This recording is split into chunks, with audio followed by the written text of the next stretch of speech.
सभापति महोदय, जिस देश में 40 से 45% मेडिकल फैकल्टी की सीट खाली हो, वहां बजट में 75,000 नए मेडिकल सीट्स का ऐलान हो रहा है। सरकार बहादुर, कम से कम इस देश के पढ़े लिखे युवाओं को तो मूर्ख समझना बंद करिए। वो अब तिजारती पहलू निकाल लेता है।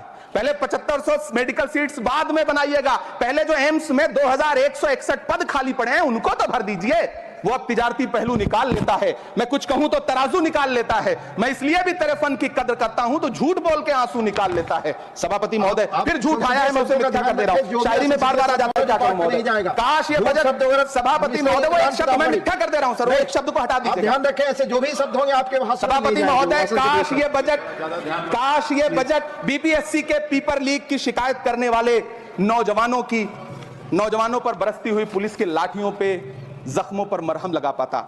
सभापति महोदय, पिछले 80 दिन से 70 साल का एक बुजुर्ग एमएसपी की लीगल गारंटी मांगता हुआ आमरण अनशन पे बैठा हुआ है। काश ये बजट किसान नेता जगजीत डल्लेवाल की टूटती हुई सांसों की पीड़ा सुन पाता। काश ये बजट प्रतियोगी परीक्षाओं की तैयारी के लिए दिल्ली, कोटा, पटना, अहमदाबाद जैसे शहरों में, इलाहाबाद जैसे शहरों में किताबों के साथ गल रहे युवाओं के सपनों को जिंदगी दे पाता। काश ये बजट वंदे भारत के सुनहरे विजुअल के बजाय देश की गरीब जनता को कुछ और पैसेंजर ट्रेनें दे पाता। काश ये बजट सीनियर सिटीजन को ट्रेन टिकटों में मिलने वाली रियायतें वापस लौटा पाता जिनको सरकार ने कोविड के नाम पे छीन लिया था। काश ये बजट किसानों की राह में कीले नहीं बल्कि कालीन बिछाने वाला बन पाता। काश ये बजट सरकारी मालिकों को यह समझा पाता कि नेहरू को कोसने से अर्थव्यवस्था नहीं सुधरेगी, उसके लिए डॉक्टर मनमोहन सिंह साहब की अर्थ नीति अपनानी पड़ेगी। पिछले 11 साल से नेहरू जी को कोस रहे हैं, आखिर कब तक कोसिएगा?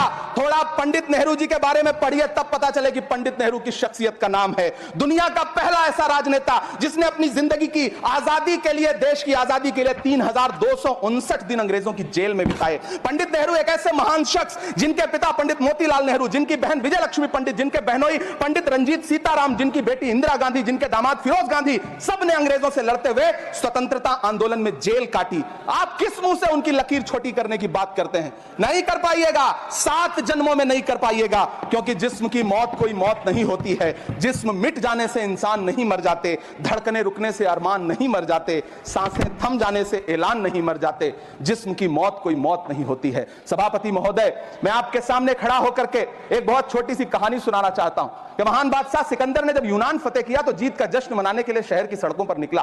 तो उसने देखा कि पूरा शहर तो जश्न मना रहा है, एक फकीर सड़क के किनारे चादर तान के सो रहा है। सिकंदर को गुस्सा आया, घोड़े से उतरा, उस फकीर के पास गया और उसे सोता देख करके उसे जोर की एक लात मारी और लात मार के कहा कि क्यों रे फकीर, मैंने यूनान फतेह कर लिया, लोग जश्न मना रहे हैं और तू सो रहा है। उस फकीर